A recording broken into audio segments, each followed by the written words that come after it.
Hello and welcome to my YouTube channel. For those of you watching, if you don't know me already, my name's Kaylee Beardsley. I live in Statesville, North Carolina, although I'm originally from Flint, Michigan, and I'm 23 years old, although I'll be 24 in a couple of weeks. And I'm starting this YouTube channel as a place to document my progress, as I have just started the keto diet, and also as a way to bring awareness to PCOS, which is a syndrome I was diagnosed with last summer. And it's more for me than it is for anybody else, although I've definitely found motivation and inspiration in watching other people's success stories, so I'm hoping that I will be one of those success stories eventually, and maybe this can bring some motivation or inspiration to somebody else. But in the meantime, I just want to use it as a platform for information, as well as a place for me to look back on to see where I started and where I end up. But for now, I'll give you an overview of what PCOS is, because a lot of people don't know what it is. And then I'll kind of talk about the keto diet, which is what I just started. I'm on day 6, almost a week in, and then I'll probably post a video, hopefully once a week. That's my goal, and give updates and share some new things that are going on. But for now, to give you a brief overview of PCOS, and I am by no means an expert. I'm still learning a lot of things myself, but I'll give you basically what my understanding of it is and what my doctor has told me. So PCOS is a hormonal imbalance caused by cysts on the ovaries. So I have a lot of cysts on my ovaries. They're not cancerous, they're not bursting, although I think some women deal with cysts bursting with PCOS. That's one thing that I haven't done my research on. I personally haven't had to deal with that at all.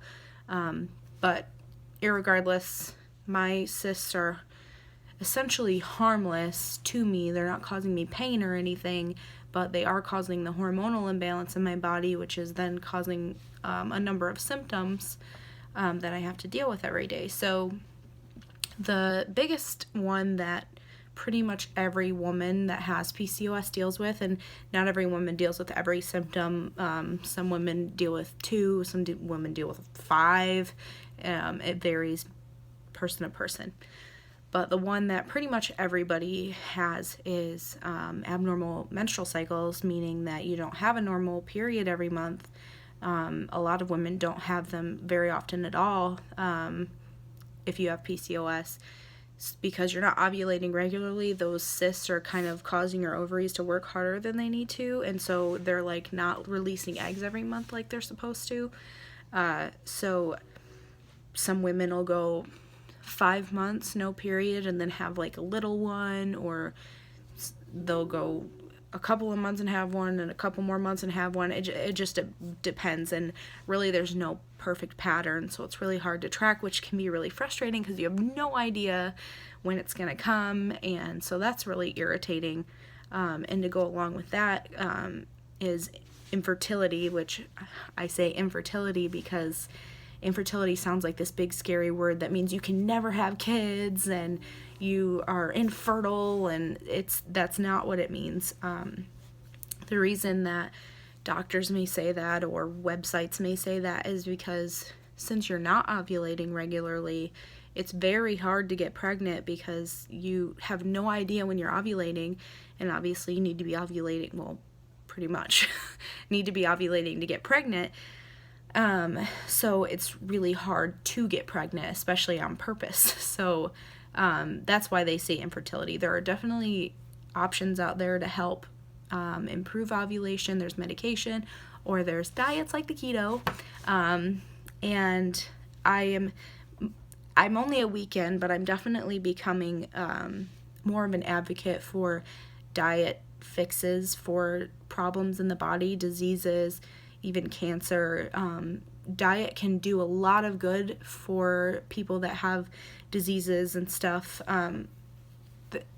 Diet, I mean, your body runs off of food, obviously, and if you're putting good food in it, your body's going to start to heal itself. And again, not a doctor, I don't know everything, but I definitely am seeing how much of a big difference it can make when you're putting clean food into your body.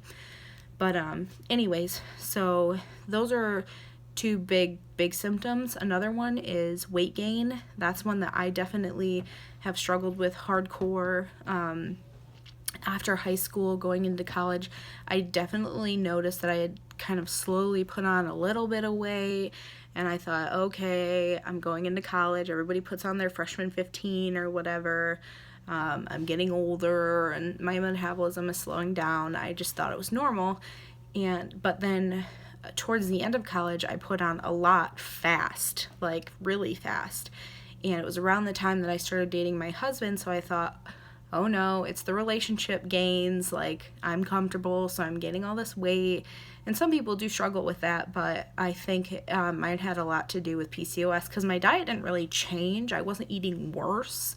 I definitely wasn't eating better, but I think that it had a lot to do with my PCOS, because with PCOS, you definitely, that's another big one, is you put on weight. And in turn, yay, it's also really hard to lose weight. So those two are big struggles for a lot of women. It's really tough, and nobody wants to be overweight. Nobody likes being overweight. And so that's really hard. It's been really hard for me. It's been really hard for me to like come to terms with and not throw pity party for myself or blame myself, or I mean, part of it is my fault. Definitely I should have been eating better and taking better care of myself, but it's definitely been a struggle for me to overcome. And then some other smaller ones that kind of vary. These ones are the ones that vary between women based on how out of whack your hormones are. Some women have a resistance to insulin.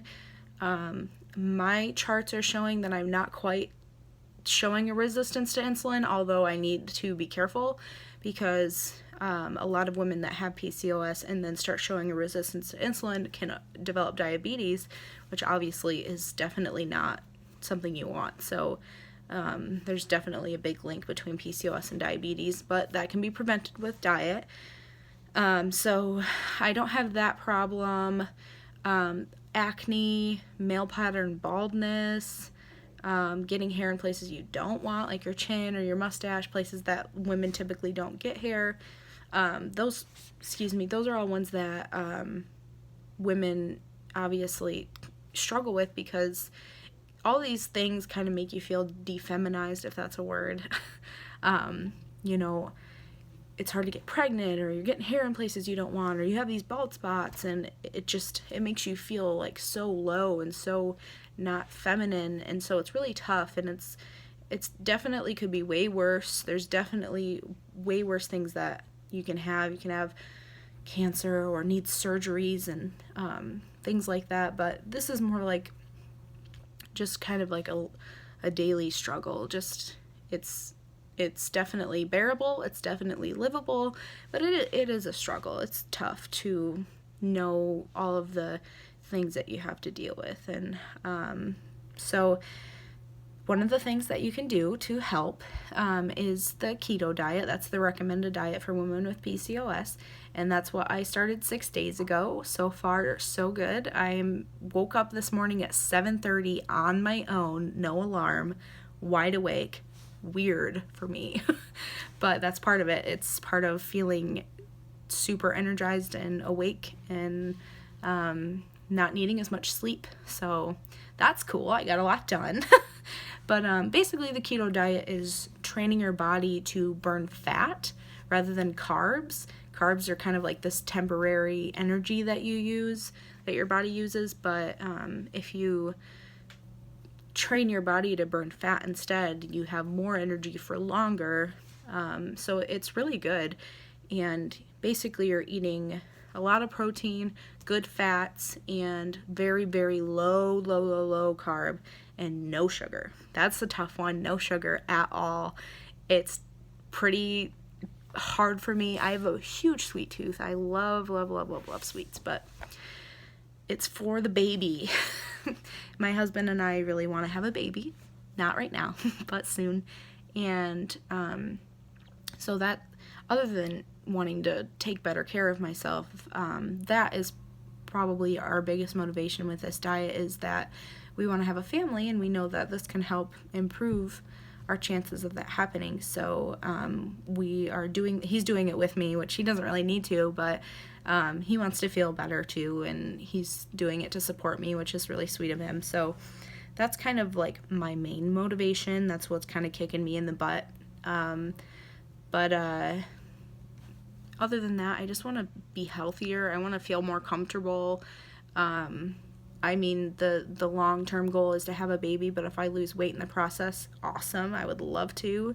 I know that I would feel better every day, and so that's definitely a smaller goal, but would love to do that. So, but other than that, that's pretty much the overview of PCOS and keto. I am probably gonna post a video every week just to go over like maybe some recipes or some workouts that I've done, or just an update on how things are going. Not every video will be this long, I promise, if you're wanting to follow my journey. But this was just kind of an introduction, and and I'll probably give you a goal every month. Since I'm doing weekly videos, it'll be once a month, but my January goal is to go the whole month with no cheat meals at all. A lot of people will give themselves a cheat meal when they're having like a really intense craving, and they'll just give in for that one meal or whatever. But my goal for January is every single day, keto, whole good foods, no cheat meals. My parents ordered pizza yesterday. It was really tough, but I made it. I had some chicken wings, plain with no sauce, and I made it through. So I believe in myself. I know I can do it. I just have to push myself. And God is doing some awesome things in my life, and really motivating me and being that backbone that I need. So all glory to Him for that. But I am excited. I'm not going to sit around and let this thing take over my life and make me miserable. So this is the result of me trying to take the bull by the horns and deal with it the way that I feel God wants me to deal with it. So that's me. That's my story, and that's kind of where I'm at right now. And like I said, if you want to follow, awesome. I'm super excited to have anyone follow me if they want to. If not, don't worry about it. If you got through this whole video, thank you for watching, because I know it was super long. But in the meantime, I will see you guys next week. Thanks for watching.